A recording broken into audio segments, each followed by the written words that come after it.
맛집 음식 배달하기 힘드시죠? 요 사이트에 들어가면 간편하게 알 수 있습니다. 투잇 들어가 보세요. 투잇. 골라 먹는 맛집인데요. TV에서 보던 전국 맛집이 총망라되어 있습니다. 간편하게 인터넷으로 주문 가능한데요. 상담 전화는 080-767-3333 전화해 보시고요. 주문도 되고요. 간편 음식 7종 이봉규 TV 특가 할인 들어갑니다. 49,800원에 7개니까요. 하나에 7,000원 꼴밖에 안 됩니다. 유명한 음식 다 있습니다. 일로 전화하십시오.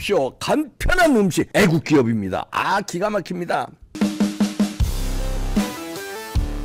네, 여러분 안녕하십니까? 오늘도 부산의 김성진 교수님 연결합니다. 안녕하세요. 네, 반갑습니다. 김성진입니다. 네, 오늘은 국민의힘을 접수한 집시 정객들에 대해서 얘기해 주시네요. 네네. 오늘 두 가지를 말씀드리고 싶은데, 네. 일단은 탄핵은 여전히 지속되고 있다라는 탄핵의 이 문제하고, 네. 그리고 지금 집시 정객이라고 일컬어지는 이 사람들, 이제 왔다 갔다 하는 이 사람들 두 가지의 정치 행태에 대해서 말씀드리고 싶은데, 네네. 첫 번째 화면에 중간에 보면은 참 꼴사나운 자들이 쭉 보입니다. 거기 문재인, 네. 거기에 아주 한바구음 짓고 있는 문재인과 이재명. 이재명, 그렇죠. 그리고 그 옆에 이제 안철수, 박지원. 안철수, 박지원. 네. 예, 네. 그리고 이제 철새 정치인이라는 말, 이런 걸로 칭호되는 그 집시정객. 저는 집시정객이라고 부르고 싶거든요. 네. 거기 왼쪽에 김종인. 오른쪽에 뭐 비견될 건 아니지만, 이현주, 이렇게 이 사람들을 중심으로 간단하게나마 살펴보고 싶습니다. 네, 다음 페이지 보시죠. 네, 다음 페이지에 우리 어제의 일이잖아요, 요거. 네. 그 유승민이 불출마 선언하면서 폭정을 막겠다 이런 헛소리를 했는데. 네. 그 폭정의 시작이라고 하는 그 주로 야성향 그 이제 좌성향의 그런 시사발전소에서 요런 거를 동영상으로 제작한 게 있거든요. 네. 그래서 폭정의 시작 뭐 윤석열 열차 출발합니다. 그런데 이거 똑 그런 스타일이지 않습니까? 그러게요. 네. 네. 그리고 이제 비슷한 또 사람이 이현주. 네. 거기에 이제 나경원이 불출마 얘기하니까 나경원을 집단 린치했다, 조폭도 안 하는 짓이다 이런 식으로 얘기를 했는데 그 이제 원래 그 보도에는 그 이현주 옆에 나경원 전 의원이 있었습니다. 그런데 제가 거기 딱 비슷한 사람 있지 않습니까? 이돌돌이라고? 이돌돌이 이똥개. 예, 이땡땡. 예. 그 둘이 비슷해서 그렇게 했는데 어쨌든 이자들이 지금 이렇게 그 좌파적인 발언을 윤석열 정부를 터무니없이 공격하는 이런 거를 하는 거는 아마도 탈당을 위한 준비 수순이 아닌가. 저는 그렇게 생각이 들어서 이 부분을 조금 잠시 짚고 다른 문제로 넘어가도록 하죠. 네. 그 다음 장 보시면 뭐 세보수당 창당 어쩌고 얘기했지 않습니까? 2020년 1월 5일 날. 그래서 뭐 8석을 80석으로 만들겠다니 헛소리를 했는데 지금 최근에 작년 중순에 그렇게 난동 부리지 말고 탈당 후에 개보신당을 만드는 게 낫지 않겠냐라는 이런 말들이 있었습니다. 그래서 저는 여전히 이런 주장에 저는 동의합니다. 이 사람들은 개보신당을 만든 게 맞지 않나. 그러게요. 예, 그래 생각을 하고 그게 이제 요 직전에 12월에 신당 창당을 선언해가지고 유승민이 그렇게 했는데 결국 그렇게 해서 이런 그 뭐라 할까 난동 아닌 난동을 부린 것으로 보이는데 이런 거를 이제 예전에 주로 이제 철새라고 했거든요. 다음 장을 보시죠. 전에 거기 보면 서울경제라고 나와 있지 않습니까? 서울경제 썸 유세가영 철새 보이죠? 그게 이제 서울경제에서 5가지로 분류를 했어요. 이 정치 철새를.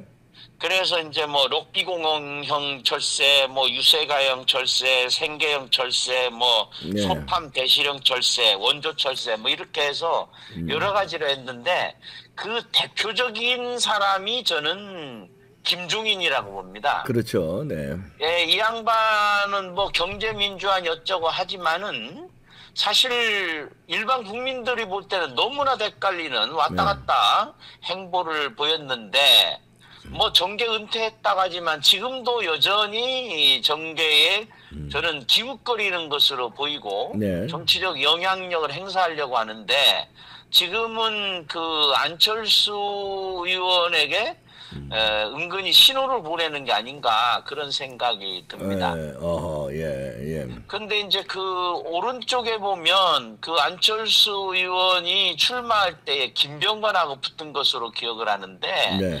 그때에 이제 김병관이 말하기를 안철수는 철새다, 돛다방 정치인 아니냐. 예. 아마도 이거는 안철수 다시 뒤에서 보겠습니다마는 여러 개의 정당을 창당한 그 이력 때문에 네. 돛다방 정치인이라고 한 게 아니냐. 네. 제가 기회가 있으면 이 안철수 의원의 정치 행태에 대해서 별도로 아주 일반인들에게 알려지지 않은 이런 부분들을 한번 꼭 짚고 싶어요. 네네. 예. 그런데 그 위에 이제 아주 재밌는 그 분석이 있는데, 네. 그, 저기, 넥타이 색만 바꿔서 출마한다. 이게 이제, 그 집시 정객들의 대표적인 형태죠. 어김없이 정치철만 내년 또 총선이 있으니까 이게 네. 지금 서서히 어디 갈 건지 눈치 볼 가능성이 높아 보이는데 네. 이 넥타이색만 바꿔 출마한다는 것이 전형적인 예다. 저는 그렇게 생각을 합니다. 네, 그러네요. 네. 예, 다음 장을 보시죠. 구체적으로 왜 이런 말이 나오는지. 거기 저는 집시정객의 상징이 김종인이라 아까 말씀을 드렸는데 네. 참으로 현란하기 그지없습니다. 네. 이 양반이 정치 시작한 것이 민정당 1963년에 정계 입문을 했는데 네. 2022년에 정계 은퇴를 할 때까지 이게 당적 변동이거든요. 네. 어마무시하네요. 예, 탈당, 뭐 창당, 탈당, 입당, 정당 해산 뭐 해가지고 우리나라 모든 정당을 섭렵했네요. 네. 그렇습니다. 이게 무슨 뭐 이거 저 주의가 있는 것도 아니고 정치적 이념도 없고 그냥 왔다 갔다 하면서 그래서 비례대표로만 국회의원 5선을 했지 않습니까? 네. 이 양반이. 그러니까 이거 전무후무한 기록이라고 보입니다. 그렇죠. 그러니까 뭐 네. 왔다 갔다 해도 좌파 이 원래 민정당의 군부 통치라고 자기가 비판 뒤에 가서 비판했던 여기에 들어가 있다가 무소속으로 됐다가 또 민주당 쪽에 갔다가 다시 또 한나라당 갔다가 다시 또 국민의당 갔다가 더불어민주당 이거 뭐 현란하다 그저 눈이 예, 어지러운데 예, 어지럽습니다. 이거하고 같진 않지만 예. 비슷한 사람들이 딱 저는 두 사람을 예, 봤습니다. 다음 페이지 보시죠. 누군가요? 다음 페이지 보시죠. 누군가요? 그 이현주라는 사람, 아하. 이 양반도 부산 사람인데 네. 거기 2012년 네. 민주통합당으로 정계 입문을 했죠. 네. 같은 때에 안철수가 정계 입문했습니다. 2012년도에. 네. 그런데 행태를 보면 비슷해요. 거기 보면은 민주당 정치, 새정치 민주연합 있지 않습니까? 네, 새정치 2024년도에. 예. 그때에 그 안철수하고 이현주가 같이 새정치 민주연합에 둥지를 틀었죠. 네. 그리고 뒤에 그 국민의당에 이제 원래는 이현주는 그 더블당에 있다가 네. 탈당을 해가지고 국민의당으로 들어갔죠. 그렇죠. 예. 예, 그리고 이제 똑같이 바른미래당에 있다가 예. 그 다음에 무소속에 갔다가 무소속한 것도 똑같고요. 예. 예. 이제 다만 다른 것이 있다면은 이현주는 미래를 위한 전진당, 네. 뭐 전진 뭐 21인가 이상한 정당을 만들었었죠. 네, 네. 그래서 저는 볼 때 이걸 정당 공장이라고 보면 네. 대표는 김종인, 예. 공장장은 안철수, 예.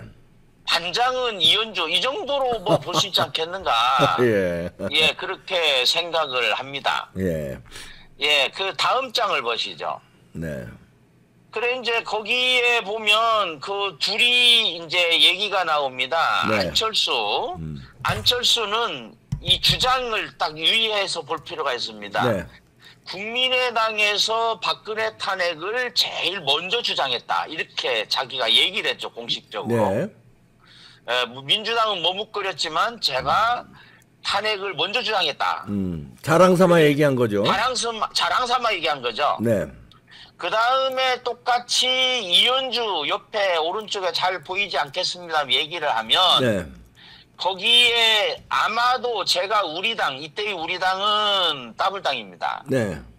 우리 당 의원들 중에서 제일 먼저 탄핵을 공식적으로 주장했을 텐데요. 뭐 이렇게 얘기를 합니다. 아침 라디오 방송에서 했다고 자랑삼아 또 얘기하네요. 예. 물론 이제 이 이현주는 뒤에서 자기가 하여튼 뭐 탄핵이 잘못됐다라는 말을 했는데 네.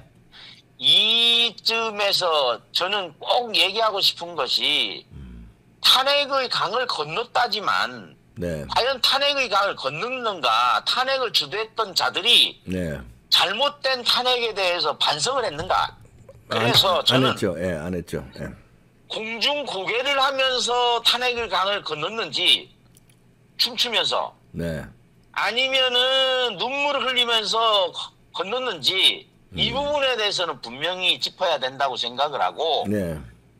이것이 앞으로의 대한민국의 정치를 바로잡는 데에 최소한 자신의 정치적 실수나 잘못에 대해서 뉘우치는 모습 보여야 되지 않겠는가. 그러게요. 네. 그러니까 안철수 의원이 지금 안철수가 국민의힘의 대표가 되기 위해서는 최소한도 박근혜 탄핵에 대해서 앞장섰던 이 부분에 대해서 참회의 눈물을 흘려야 된다. 그리고 네. 나서야 된다. 그러네요. 저는 그렇게 예. 생각을 합니다. 네. 다음 페이지 보시겠습니다. 다음 페이지 보시죠.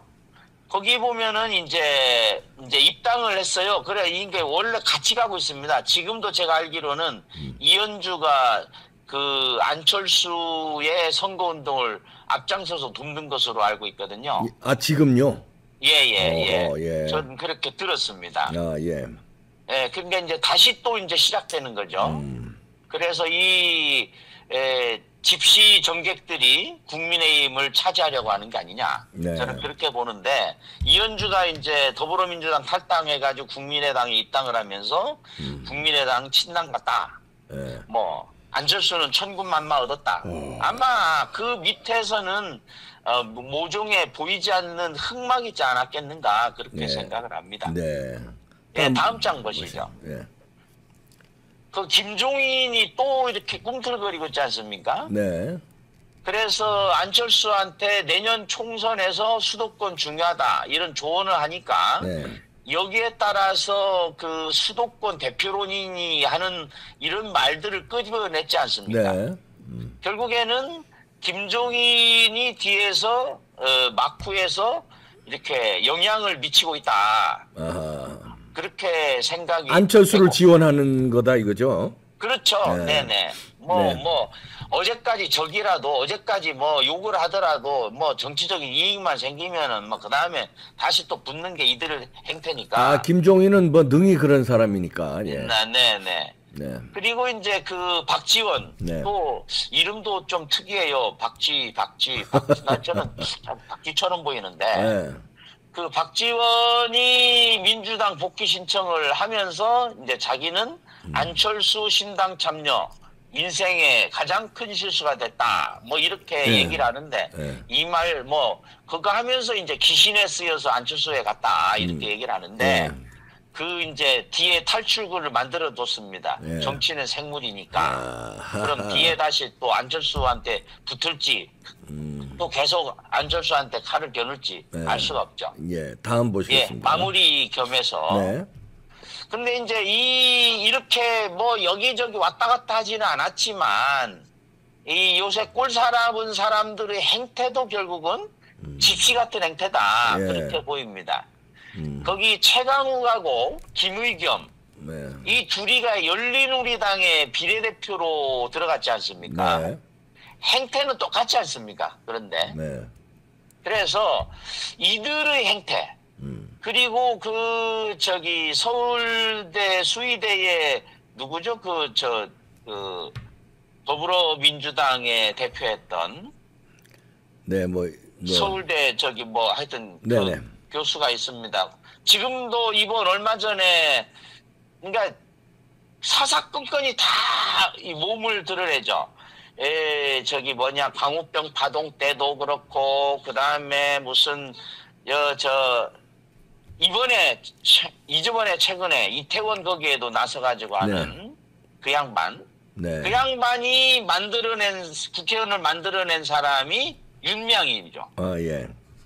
그래서 제가 보기에는 그 양반도 김종인 비슷하게 뒤에서 막부해서 조정하는데 아직까지 국회의원 안 했지만 네. 어쨌든 이런 사람들이 대한민국의 정치 지형도를 완전히 쑥대밭 내지 난장판으로 만들고 있다. 네. 그렇게 생각을 하고 이들 집시 정객들이 떠돌아다니지 말고 뭐 어떤 형태로든 좀 제발 좀 그냥 좀 지그시 앉아서 자기의 확신, 소신을 가지고 정치를 해야 되지 않겠느냐. 아, 그럴 사람들이 아니면 아닙니다. 떠나야죠. 예, 그럴 사람들이 아니에요. 예. 그냥, 떠나야 이런 인간들이 떠나야 대한민국 정치가 예. 그래도 조금은 나아지지 않겠는가. 네. 그렇게 아이고, 생각합니다. 그럴 사람들이 아니니까 네네. 없애버려야죠. 맞습니다. 네. 그냥 네.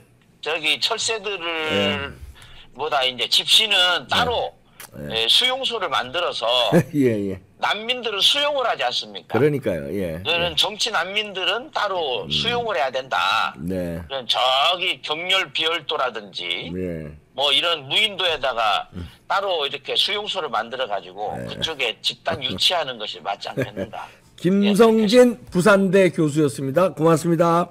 네, 감사합니다. 네, 김성진 교수님이 잘 분석해 주셨는데 이 집시 정객들이 또 국민의힘을 접수하려고 그런데 김종인이 또 꿈틀대고 있고요. 탄핵은 여전히 진행형이에요. 저러다가 박근혜 대통령 탄핵시켰거든요. 근데 만약에 이 집시 정객들 김종인 뭐 이런 사람들 안철수 이런 사람들이 또 다시 뭉쳐서 국힘당을 접수한다면 이준석 사태보다 더한 게 나올 수 있을지도 모르겠습니다. 왜냐하면 여기는 노련하거든요. 이준석은 똥개처럼 그냥 천방지축이지만 여기는 노련한 나이도 있고 이런 사람들이라서 야 이연주에다가 뭐 쭉쭉 뭐 유승민 뭐 쭉쭉 신당 창당 여기서 당권을 못 잡으면 신당 창당으로 갈 수 있죠. 그러면 총선 전에. 왜냐면 어차피 당권 못 잡으면 공천 받기 어렵다고 보고 그럼 신당 창당해서 자기들 유리한 몇 개의 금배지라도 건질라고. 비례대표 한두 석에라도 건지고 지역구 한두 개라도 건질라고. 그렇게 또 할지도 모르겠네요. 야 진짜 아무리 정치는 생물이라고 그러지만 이거 어떻게 될지 모르겠네요. 이래서 조금 그 지난번에 50인의 그 초선 의원들이 집단 그 반발한 거 나경원 불출마 이끈 거 이게 자충수가 될 수도 있겠네요. 이런 사람들을 키워준 거 아닌가. 그때 가만히 있었으면 알아서 나경원 대표가 알아서 불출마를 하거나 설령 나왔다 하더라도 그때 분위기로 봐서 김기현이 되는 거거든요. 근데 그때 막 집단 린치하는 모습으로 이 분위기가 요즘에 여론조사도 그렇고 그다음에 이 철새들 이 김종인 등 꿈틀거리게 만드는 빌미를 주지 않았나. 이야 이게 참 지금이라도 잘 작전을 좀 짜시기 바랍니다. 아이고 야 이거 골치 아파질 수도 있겠네요. 마치겠습니다.